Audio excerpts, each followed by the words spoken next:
tercer parcial. Se va a dar desde el tema 11 hasta el tema 15.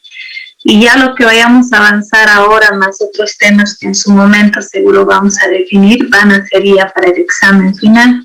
Así que hoy vamos a iniciar el tema 16. Seguimos con los modos de extinción de las obligaciones. Nos falta avanzar la confusión como modo de extinción de las obligaciones. Después nos falta analizar la imposibilidad sobrevenida y la prescripción, que son estos tres modos de extinción que todavía nos faltan. Venimos viendo o analizando otros modos de extinción de las obligaciones, pero ahora nos vamos a referir en el tema 16, tomando en cuenta que la confusión, que es un modo de extinción de las obligaciones, es más breve en cuanto a su análisis.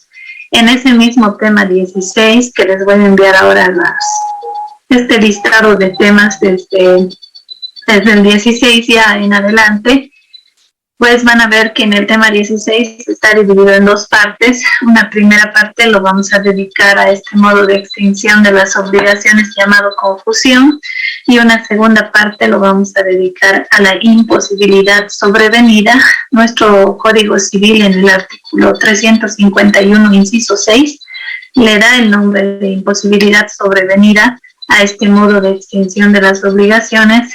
En la doctrina se le conoce como causa extraña no imputable. Esto lo vamos a ver más adelante seguramente, pero empezaremos primero por la confusión como modo de extinción de las obligaciones. Cuando al principio hemos empezado a analizar este tema de los modos de extinción de las obligaciones, que está basado justamente en la norma del artículo 351, que hace una enumeración de todos los modos de extinción de las obligaciones. Ahí justamente señalábamos en resumen, yo les había dicho en resumen en qué consiste cada uno de esos modos de extinción. Y justamente la confusión, así es el nombre de esta figura jurídica, confusión, dentro del derecho civil de las obligaciones tiene un significado, incluso dentro de otras áreas como el derecho, como los derechos reales, también tiene el mismo significado que tiene en materia de obligaciones.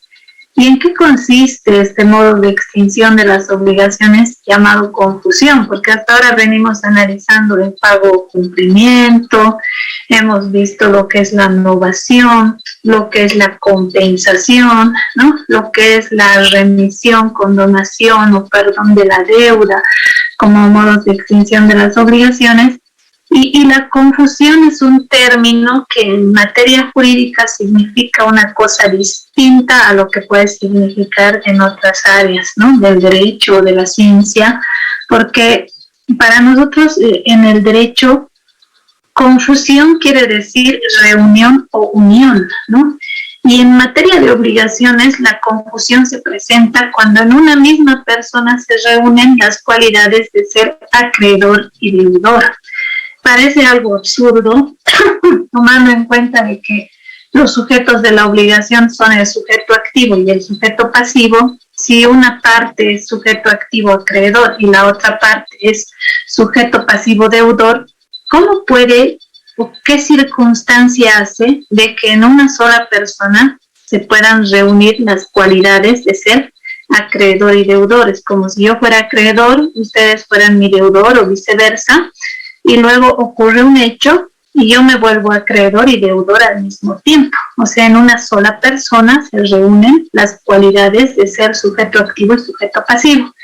Y por lógica, como nadie puede ejecutarse o cobrarse a sí mismo, pues la obligación se extingue directamente por confusión.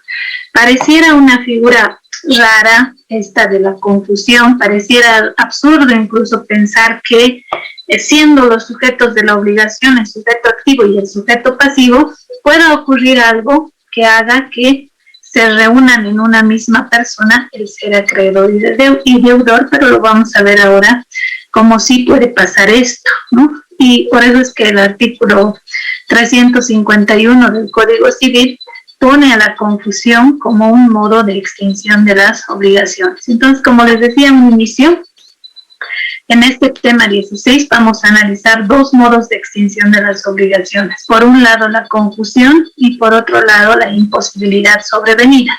Son distintos, estos son dos modos de extinción de las obligaciones distintos, pero vamos a empezar primero con la confusión. ¿Qué concepto se puede dar? Siempre digo, son temas poco explotados en materia civil. Pocos textos se dedican a analizar estas figuras como la confusión, la compensación, la novación. Son temas que casi no llaman la atención, creo, y por eso no hay muchos textos, incluso con estas, donde se desarrollan estas figuras jurídicas. Sí, de pasada se trata, ¿no? Los autores hablan de estos modos de extinción de las obligaciones, pero, por ejemplo, yo nunca he visto una tesis sobre la confusión en materia civil como modo de extinción de las obligaciones. Nunca he visto un tema así en cuanto a tesis, por ejemplo, que sería algo interesante, ¿no? Que se analice esta figura con más profundidad, con más detalle, pero no se lo hace. Entonces, ¿qué es la confusión? Es aquel modo de extinción de las obligaciones que se presenta cuando en una sola persona, como decíamos, se reúnen las calidades de ser acreedor y deudor, ¿no? Como nadie puede cobrarse a sí mismo, como nadie puede ejecutarse a sí mismo, la obligación necesariamente se tiene que extinguir, ¿no? Este modo de extinción de las obligaciones llamado confusión, ustedes lo van a encontrar enumerado en el artículo 351, ¿no? Yo siempre menciono la norma para que no haya dudas de que lo que yo digo está respaldado por la ley, ¿no? Artículo 351, modos de extinción de las obligaciones. Inciso 5, confusión, dice. Directamente dice confusión. Y luego tenemos el artículo 376 del Código Civil. Ahí yo les he transcrito este artículo 376 que dice efecto extintivo. Cuando en una misma persona se reúnen las calidades de acreedor y deudor, la obligación se extingue y se liberan los terceros que prestaron garantías por el deudor. Entonces, es claro nuestro Código Civil. Si ustedes revisan el Código Civil, nuestro legislador a esta figura de la confusión le dedica 3 artículos nada más. El artículo 376, 377 y 378. Solo 3 normas están dedicadas a este modo de extinción de las obligaciones. Esta es una norma, ¿no? que justamente resalta que el efecto extintivo que tiene la confusión. Y dice, cuando en una misma persona se reúnen las calidades de acreedor y deudor, la obligación se extingue, ¿no? Justamente por confusión, y se liberan los terceros que prestaron garantías por el deudor. Si se extingue lo principal, que es la obligación, se tienen que extinguir también los accesorios de esa obligación. ¿Qué serían accesorios de una obligación? Si una obligación, por ejemplo, consiste en un préstamo de dinero, la obligación principal está dada en que el deudor tenga que devolver el capital al acreedor, en que el deudor tenga que pagar intereses si el préstamo llegase a generar intereses, ¿no? Esa será la obligación principal. ¿Y cuáles serían las obligaciones accesorias? Si esa obligación se ha garantizado a través de una fianza, o sea, hay un garante personal solvente, si esa obligación está garantizada con una hipoteca, si esa obligación está garantizada con una prenda, si en esa obligación existen cláusulas penales que son, ustedes lo van a ver ya en contratos, las cláusulas penales son sanciones que las partes voluntariamente establecen para el caso de que alguno de ellos incumpla su obligación, entonces se pone una sanción pecuniaria, eso puede estar en el contrato, eso se llama cláusula penal, diferente al derecho penal es esto, estamos hablando de los contratos directamente. Entonces, si lo principal que es el contrato, la obligación principal se extingue, estos accesorios también se tienen que extinguir. Por eso es que el artículo 376 resalta no solamente que cuando en una misma persona se reúnen las calidades de acreedor y deudor, se extingue la obligación, sino también resalta el hecho de que se extinguen los accesorios de esa obligación. Y ahí dice, se liberan los terceros que prestaron garantías por el deudor, hace alusión solo a que pueda existir garantes personales en esa obligación, aunque También puede ser que la obligación no esté garantizada por una fianza, por un garante personal, sino por una prenda, por una hipoteca. Igual, si así fuera, igual se extinguen estos accesorios de la obligación. Bien, ¿qué características tiene la confusión, no? Ahí yo le he puesto 4 caracteres, ¿no? Que considero que son los más importantes de esta figura. Primero, para que haya confusión debe existir una obligación en la que haya un sujeto activo y un sujeto pasivo que estén individualizados, ¿no? Fíjense que solo existe una obligación. Hay un sujeto activo acreedor, hay un sujeto pasivo deudor. Segundo, ocurre un hecho que hace que en una misma persona se reúnan las cualidades de ser acreedor y deudor, ¿no? Tercero, la confusión se produce muchas veces independientemente de la voluntad de los sujetos, como ocurre, por ejemplo, en la confusión mortis causa, que enseguida vamos a referirnos a las clases de confusión, ¿no? O sea, la confusión en muchos casos no depende de la voluntad de los sujetos, del sujeto activo y del sujeto pasivo. Es más, a veces se produce sin que las partes lo busquen, se produce directamente por un hecho natural como puede ser la muerte. Esto ocurre en la confusión mortis causa, lo vamos a explicar ahora, y no es necesario para que se produzca la confusión que el plazo haya vencido. Puede estar el plazo pendiente y de todos modos producirse la confusión como modo de extinción de las obligaciones. Ahora, en cuanto a las clases de confusión, si ustedes revisan esta figura, que como les digo, quizá no llama mucho la atención y por eso tampoco es estudiada con tanto detalle, ¿no? No encuentras, pese a que existe la posibilidad ahora de informarnos más rápidamente, de ingresar a cualquier buscador y poner ahí confusión en materia civil, obligaciones, digamos confusión como modo de extinción de las obligaciones, el material con el que se cuenta en nuestro país es bastante escaso sobre esta figura. La mayoría de los autores relacionan la confusión con la confusión mortis causa, ¿no?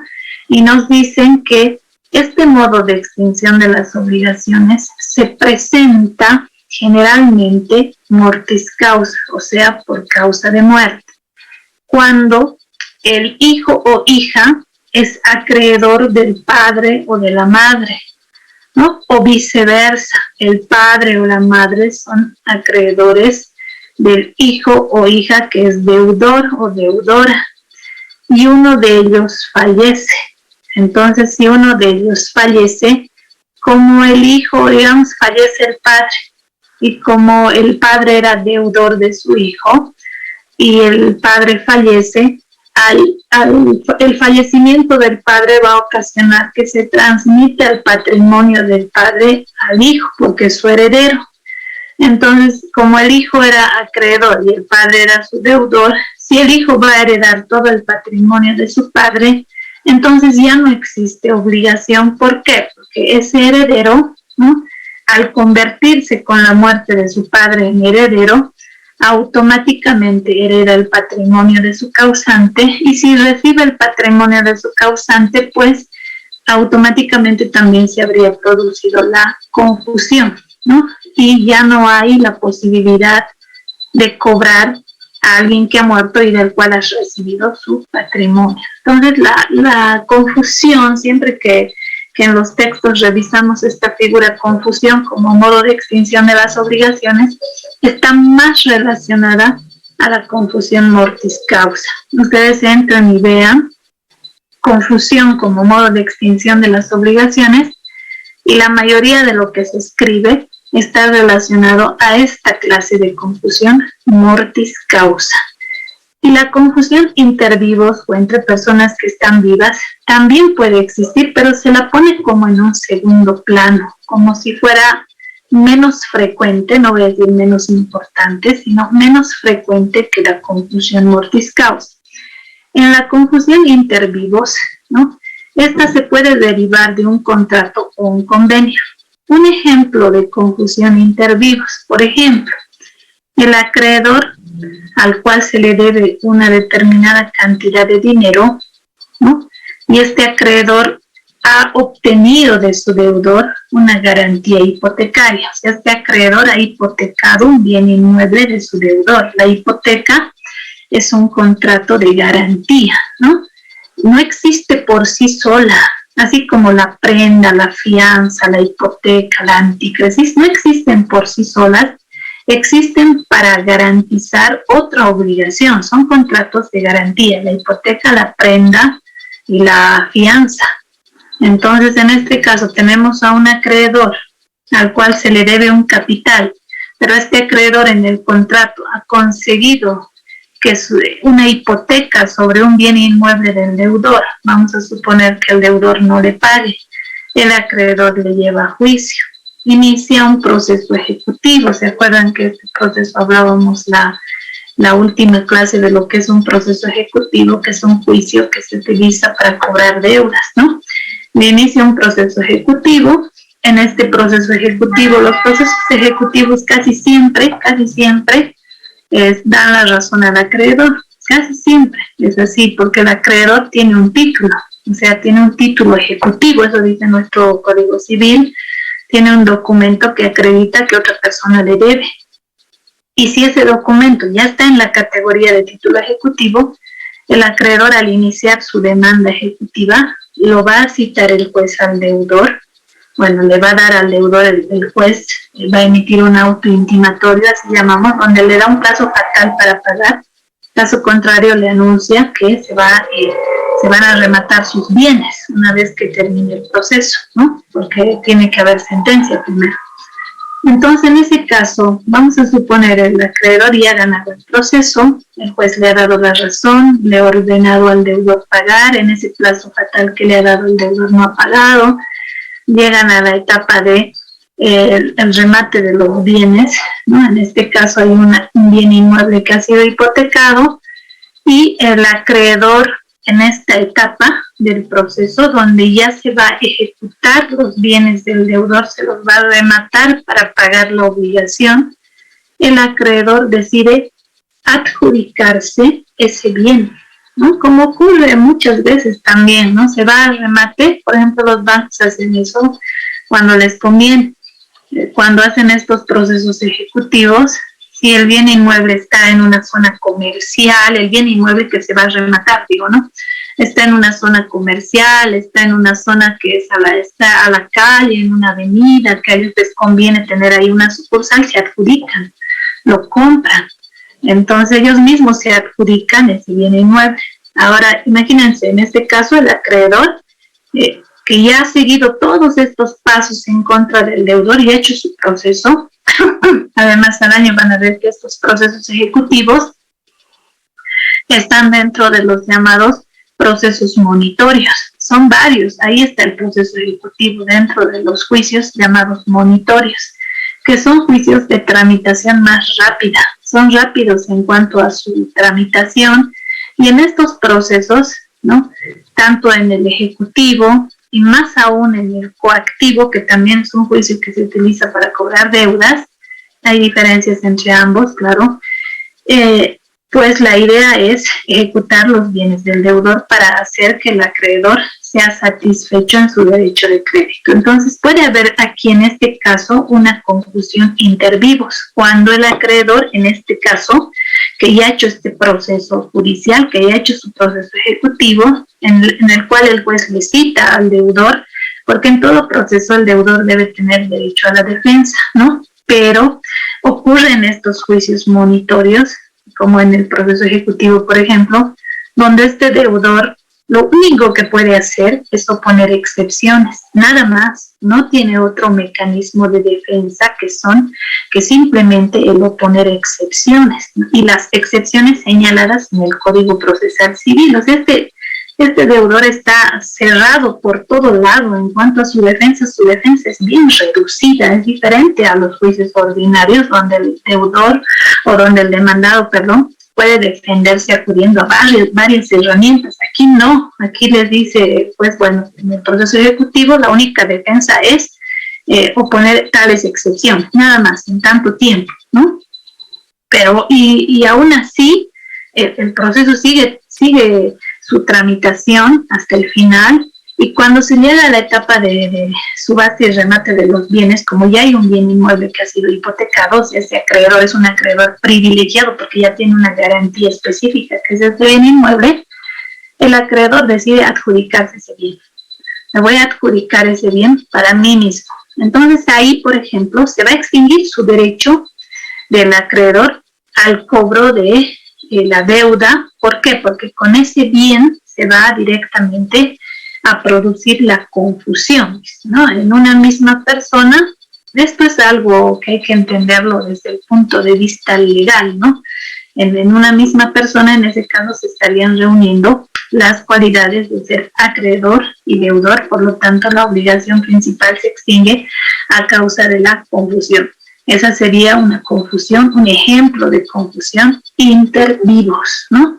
Pero después, la confusión como modo de extinción de las obligaciones está relacionado la mayor parte del tiempo a la confusión mortis causa. O sea, esa es la principal, tal vez, de las clases de confusión, la confusión mortis causa, ¿no?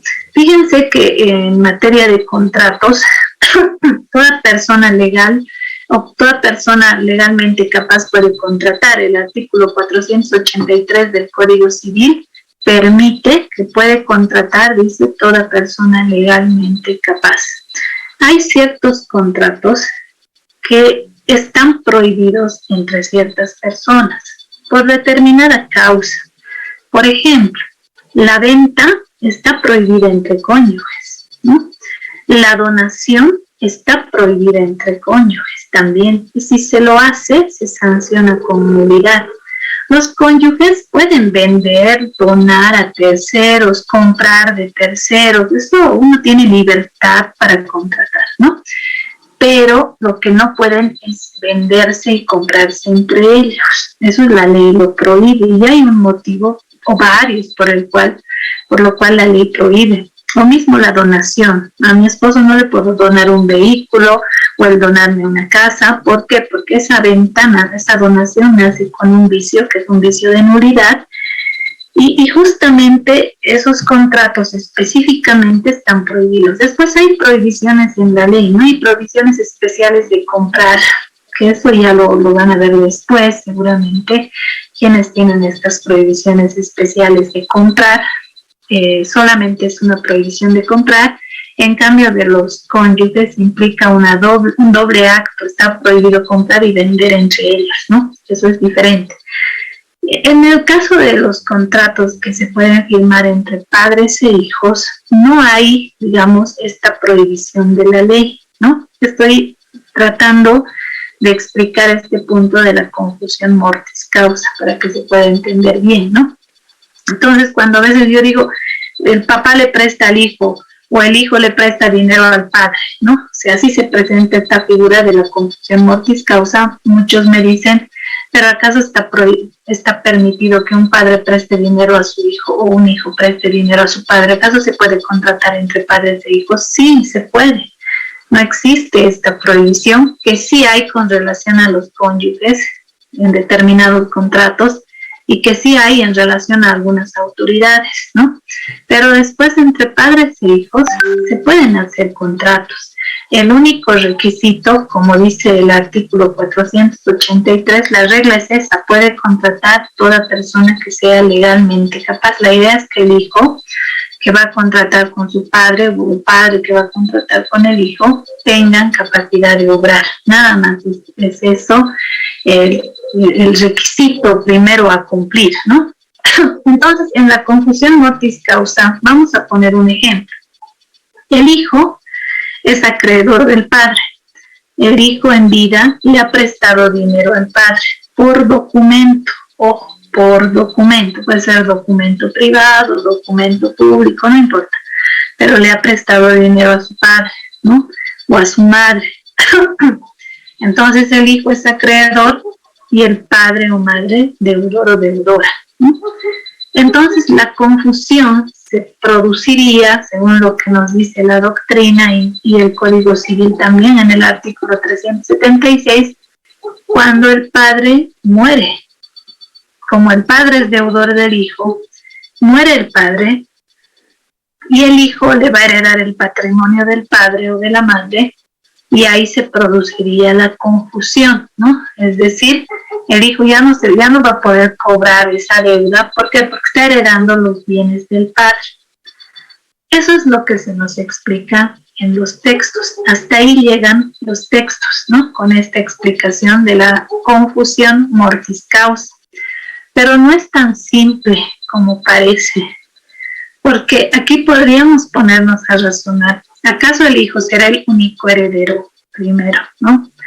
Ahora, en todos los casos muere el padre. Si el padre le debía al hijo, se extingue la obligación, así nomás es simple, por confusión directamente es así, y no es tan simple, porque esta confusión mortis causa se puede problematizar bastante. Cuando el padre muere, vamos a seguir con el ejemplo que he puesto para que se pueda entender bien. El hijo es acreedor del padre, le ha prestado dinero a su padre, ¿no? Han hecho un documento. No es que es una obligación solo de palabra, que al final es solamente prácticamente incomprobable, ¿no? Hay un documento, el hijo tiene una prueba de que su padre le debe. Vamos a suponer, como nos dice la doctrina, muere el padre, ¿no? El hijo ya directamente para ese hijo se extingue la obligación porque muere el padre y le transmite sus bienes al hijo. No. En realidad, la confusión como modo de extinción de las obligaciones mortis causa solo se da si el hijo acepta la herencia. No más. A ver, pensemos. Cuando muere una persona, el hijo, los herederos, no voy a poner al hijo solamente. Cuando muere una persona, los herederos tienen dos opciones, que son: una opción, aceptar la herencia. Otra opción, renunciar a la herencia. O sea, dos conductas diferentes una de la otra. Puede aceptar, puede renunciar a esa herencia. Si acepta, el patrimonio del causante se va a transmitir al heredero. Si renuncia, el heredero no va a recibir nada. ¿Por qué? Porque la renuncia a la herencia ocasiona un efecto que es que el heredero que renuncia se convierte en un extraño a la sucesión, que no tiene derecho a exigir ningún bien de la herencia, pero que tampoco está obligado a pagar las deudas hereditarias.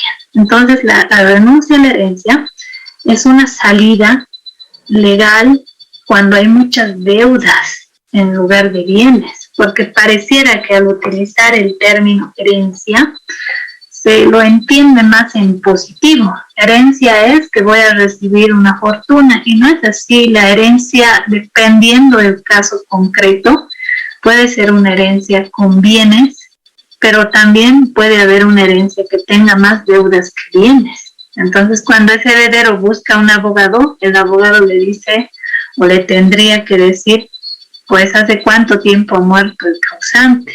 Vamos a suponer que le diga, doctor, ya ha muerto hace un año. Ah, bueno, ¿cómo está su patrimonio? ¿Tiene patrimonio? ¿Tiene deudas? ¿Cómo está? No, doctor, tiene puras deudas. Entonces ahí el abogado le va a decir, ¿y los bienes que ha dejado alcanzan para pagar las deudas? ¿Has visto si alcanzan los bienes que ha dejado para pagar las deudas? No, no ha dejado nada, doctor, nada de valor. Entonces el abogado va a aconsejar que esa herencia sea renunciada, porque caso contrario le va a decir, de aceptar la herencia tú vas a tener que pagar las deudas. Pero si no ha dejado nada, ¿yo con qué voy a pagar? Con tu patrimonio, con eso vas a pagar porque eres su heredero. Entonces la ley te da estas dos opciones cuando eres heredero: o aceptas o renuncias, la aceptación o la renuncia. Ahora, si el heredero decide aceptar, y estamos hablando de esto para justamente entender bien lo que es la confusión mortis causa, nada más por esto, si el heredero decide aceptar, todavía hay dos caminos. O sea, la aceptación puede ser hecha de dos maneras. Una se llama aceptación pura y simple. Otra se llama aceptación con beneficio de inventario. Dos formas de aceptar una herencia: pura y simple, con beneficio de inventario. Pura y simple, que es la más común, la forma más común que existe de aceptar una herencia, la que más utilizan los herederos, es esta, la aceptación pura y simple. Se hace directamente ante notario, no es necesario que se lo haga ante un juez, ya los notarios tienen competencia para que ante ellos se pueda aceptar la herencia. Cuando muere una persona, sorprende que cuando los herederos van y consultan donde un abogado, el abogado lo primero que muchas veces, no voy a poner en el mismo saco a todos, dicen o decimos, vaya donde un notario y acepte la herencia. Pero no le explicamos ni le preguntamos cómo está la situación de esa herencia, ¿no? Porque antes de aconsejar aceptar de una manera o de otra o renunciar, en último caso deberíamos saber algo más sobre la situación del causante, ¿no? Si ha dejado bienes, si hay muchas deudas, si hay bienes suficientes para pagar las deudas, si todavía sobran bienes después, más o menos calculando, ¿no? Cuántos acreedores han aparecido, etcétera. Entonces, recién podríamos dar un consejo de cómo aceptar la herencia, pero si le decimos al cliente, a ver, ha muerto el causante o ha muerto mi papá, mi mamá, nos dirá, no le va a decir causante, nosotros como abogados utilizamos esa terminología, y tú le dices, bueno, anda donde un notario y acepta la herencia. Si va donde un notario y acepta la herencia, automáticamente está aceptando en forma pura y simple. Ojo, ante notario solo hay una forma de aceptar la herencia que se llama pura y simple. Y cuando el heredero acepta la herencia pura y simple, se produce un efecto. Esta forma de aceptar la herencia es bien común. La mayoría acepta de esta manera la herencia, pero también tiene riesgos. Y esos riesgos no les dice, nadie dice, o por lo menos la mayoría no lo dice. Entonces, cuando se acepta la herencia en forma pura y simple, se produce un efecto que está establecido en nuestro Código Civil, ¿no? Que está en el artículo 1030 del Código Civil, que se llama confusión de patrimonios. ¿Qué quiere decir esto? Que cuando se acepta la herencia pura y simple ante un notario, el patrimonio que ha dejado ese causante, ese papá que ha muerto, y ese hijo que está aceptando la herencia en forma pura y simple, que también el hijo debe tener su patrimonio, mucho, poco, no importa. Hay un patrimonio que es del heredero, personal, que él se ha ganado con su trabajo. Hay otro patrimonio que es del causante, ¿no? Es lo que ha dejado cuando ha fallecido. Al aceptar la herencia en forma pura y simple, el heredero, esos dos patrimonios se van a juntar, se van a volver uno solo. Eso llama la ley confusión de patrimonios. O sea, unión, fusión de patrimonios. Y ese heredero, como se han fusionado los patrimonios de él y del causante, ya no tiene derecho a cobrar la deuda porque ya es uno solo el patrimonio, ya no se distingue. Su patrimonio y el patrimonio del causante se han hecho uno solo, por efecto de la ley, se han hecho uno solo. Y al haberse hecho uno solo, si habían deudas, se extinguen las deudas directamente. Entonces, si el heredero acepta la herencia en forma pura y simple, ahí sí se extingue la obligación por confusión. Ahí sí, en ese caso sí. Pero, ¿qué pasaría si el heredero decide aceptar la herencia de otra manera? Porque hay otra forma de aceptar la herencia, que se llama aceptación con beneficio de inventario. Y esta forma de aceptar la herencia, que es aceptación con beneficio de inventario, se da para proteger al heredero. Fíjense, el causante ya ha muerto. Al causante total ya no le llega nada, ¿no? Ya ha pasado de este plano a otro. Ya no está en este plano terrenal, digamos. Entonces, poco le puede afectar. Yo creo, no sé también qué habrá después de la muerte, tampoco me pregunto muy seguido eso, pero la ley busca siempre que el heredero tenga alternativas, opciones, que no se vea encerrado teniendo que pagar las deudas del causante, ¿no? La idea es que la ley no permita afectar nuestro patrimonio como herederos. La ley lo que quiere es cubrir el patrimonio personal del heredero. El patrimonio del causante, si tiene acreedores, está para que se paguen las deudas. Eso no se puede salvar, los acreedores van a recaer sobre ese patrimonio. Pero lo que se quiere es que no se afecte el patrimonio personal del heredero.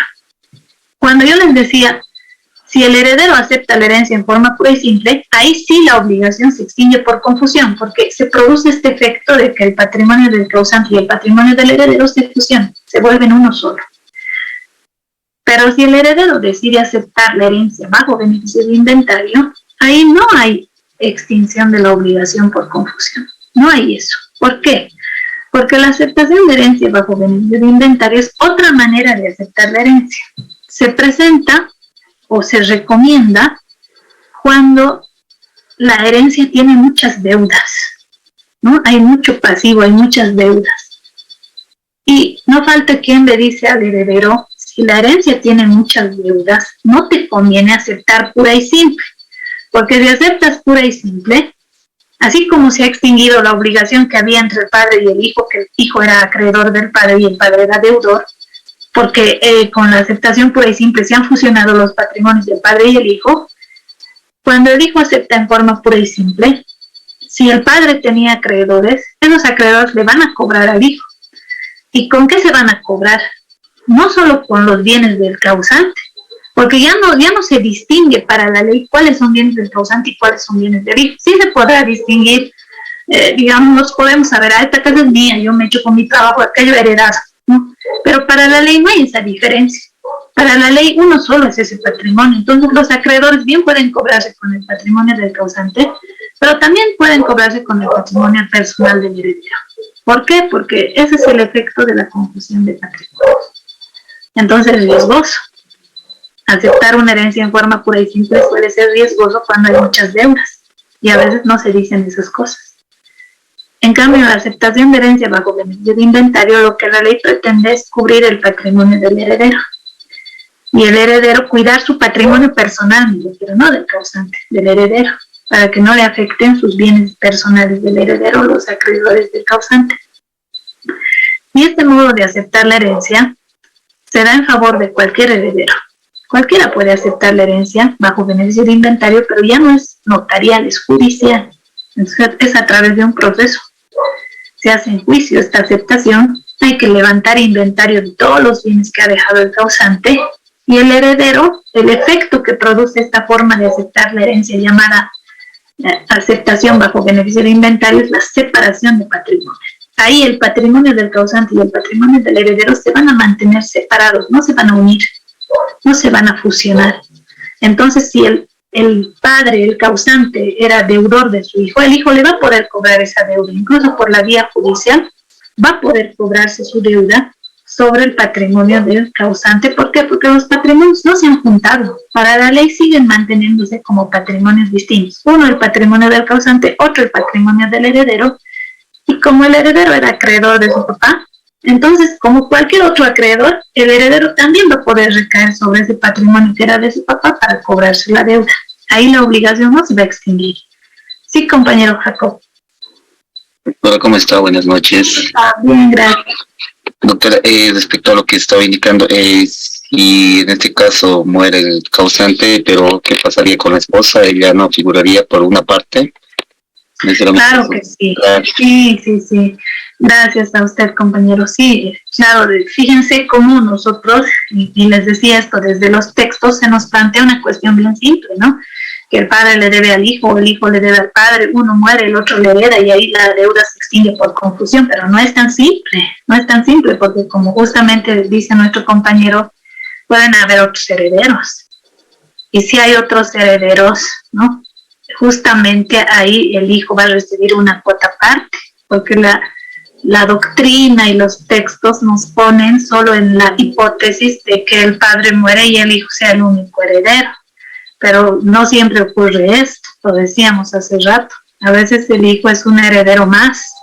Si el que ha muerto tiene cónyuge o conviviente, el cónyuge o conviviente también es heredero. Primero que el cónyuge o conviviente puede reclamar el 50% de los bienes gananciales. Si es cónyuge y ha muerto el esposo, digamos, en el ejemplo, la esposa va a decir: quiero que se me entregue el 50% de los bienes gananciales. Eso no es heredar, eso simplemente es un derecho que tiene el cónyuge de solicitar por haberse disuelto esa comunidad de gananciales que se da con el matrimonio. Entonces tiene derecho a pedir el 50% de los bienes gananciales. Ahí no está heredando. Después el cónyuge tiene derecho a heredar, sí, una cuota igual a la que heredaría cualquiera de sus hijos. Entonces hay quienes dicen el cónyuge recibe más del 50% de la herencia del causante. No es así, el cónyuge hereda la misma porción, el mismo pedazo de tortita que hereda cualquiera de los hijos. Y van a escuchar, hay personas siempre que hablan esto y dicen, es verdad que el cónyuge es como un hijo en la sucesión, dicen, a eso se están refiriendo. ¿Cómo es que el cónyuge es como un hijo en la sucesión? Están queriendo decir que el cónyuge, cuando muere el otro, hereda la misma cuota hereditaria que heredaría un hijo del causante. Ahora, el hecho de que le entreguen el 50% de los bienes gananciales, eso es un derecho que se da por haberse disuelto esta comunidad de gananciales, estos bienes gananciales. Es como cuando hay divorcio. Si los cónyuges se divorcian, es lógico que cada uno va a pedir el 50% de lo que han hecho en el matrimonio. Lo mismo, como el divorcio disuelve el matrimonio, la muerte igual disuelve el matrimonio. Si muere el causante y tiene cónyuge, su cónyuge va a pedir el 50% de los bienes gananciales, ahí no estaría heredando, y luego va a tener derecho a heredar, sí, el cónyuge, pero una cuota de herencia igual a la que recibiría cualquiera de los hijos, ¿no? De todos modos, cuando el heredero acepta la herencia bajo beneficio de inventario, como ahí no se produce la confusión de patrimonios, el hijo sigue teniendo derecho a cobrar esa deuda del patrimonio que ha dejado el causante. Entonces, solo hay confusión mortis causa cuando el heredero acepta la herencia en forma pura y simple.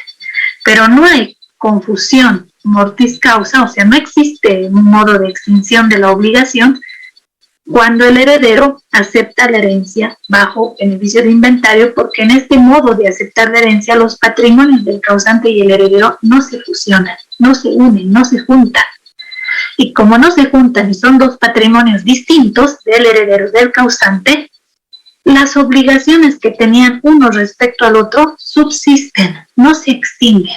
Ojo, y eso hay que también tenerlo bien aclarado, porque les digo esto porque en los textos de obligaciones no se explica, si solo se dice confusión mortis causa, se presenta cuando el hijo es acreedor o deudor del padre y viceversa, y uno de ellos muere, el otro al ser su heredero, automáticamente la obligación se extingue por confusión, y no es así, se extingue la obligación por confusión siempre y cuando el hijo o la hija que es heredera de su padre o de su madre y que existía entre padres e hijos una obligación, siempre y cuando este heredero acepte la herencia en forma pura y simple, ¿no? Ahora, en el caso de los menores de edad, por ejemplo, los menores de edad no pueden aceptar la herencia en forma pura y simple, están prohibidos. Los menores de edad aceptan la herencia, no ellos, sino sus representantes legales aceptan por ellos bajo beneficio de inventario, y así lo manda el Código de las Familias. Entonces un menor de edad no puede aceptar la herencia en forma pura y simple, porque la aceptación pura y simple pone en riesgo el patrimonio del heredero. En algunos casos, y en todos, ojo, siempre y cuando ese patrimonio tenga deudas. Ahí sí, para no arriesgar el patrimonio de menores, es que la aceptación de herencia para menores de edad es siempre bajo el inventario.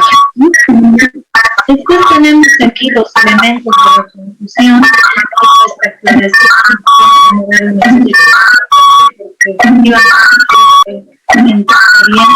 estas dos clases de confusión. Inter vivos, mortis causa, casi siempre la que se presenta es esta primera clase de confusión, la confusión mortis causa, está más relacionada la confusión a este modo de extinción. Después tenemos aquí elementos de la confusión, se reúnen en un mismo sujeto las calidades de acreedor y de deudor. Segundo, existe un solo crédito, no dos, como en la compensación hay dos créditos, aquí no, hay un solo crédito, una sola obligación.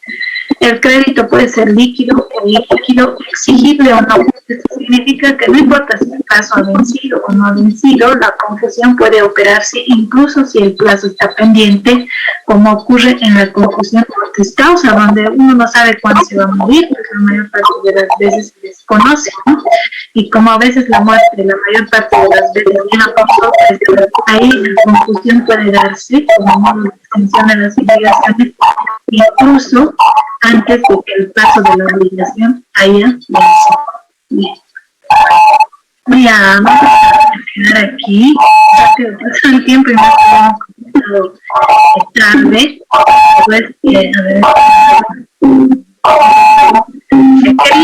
quería decir, mañana creo que tiene una actividad, estaba leyendo ahí que va a haber un consejo por el Día del Estudiante, y pedirles, saben que no me gusta fallarles, pero lamentablemente no voy a poder estar, mi mamá se va a poner el sábado a primera hora, ¿sí? Compañero Máximo, por favor, que apague su micrófono. Compañero Máximo, apaga su micrófono, no nos dejas escuchar nada, por favor. Perdón, doctora. No, está muy bien, gracias. Les decía esto, que no voy a poder estar, justamente mi mamá se va a operar el día sábado a primera hora y mañana tengo que acompañarle a hacer algunos análisis más que le faltan. Mil disculpas, espero que la pasen bien, ¿no? Y por esta vez, sépanme dar permiso, no voy a poder estar, mi cabeza está en otra cosa en este momento en que ella se pueda recuperar, en que pueda estar bien, así que pásenla bien, compañeros. Yo ya les había expresado mis grandes respetos y mi felicitación por este día. Si hay la posibilidad de que vayan y se diviertan, háganlo, siempre con medida, por favor, cuidarnos antes que pase cualquier otra cosa, así que cuídense mucho, que les vaya muy bien en su festejo y nos vamos a ver conmigo la siguiente clase, nomás, compañeros. Bien, gracias por su asistencia y por siempre por estar ahí presentes en clases. Nos vemos el día más. Doctora, sí, adelante. Disculpa, ¿para qué fecha se queda el examen anterior? No pude ingresar a la clase, por favor, sí. Se ha quedado para el jueves 6 de octubre se ha quedado, compañeros. Ya, muchas gracias, doctora, muy amable, que tenga una buena noche. Gracias. No, está muy bien. Del tema 11 al tema 15 se va a dar el día sábado, el jueves 6 de octubre, así que por favor les pido tomar en cuenta esa fecha, todavía hay la siguiente semana para que estudien, deben estar con otros exámenes, seguramente que sí, pero bueno, en un tiempito libre que haya, por favor, repasar derechos civiles, obligaciones. Chao, compañeros, que les vaya muy bien. Hasta luego. Gracias, Hasta luego. Buenas noches, doctora. Buenas noches, hasta luego.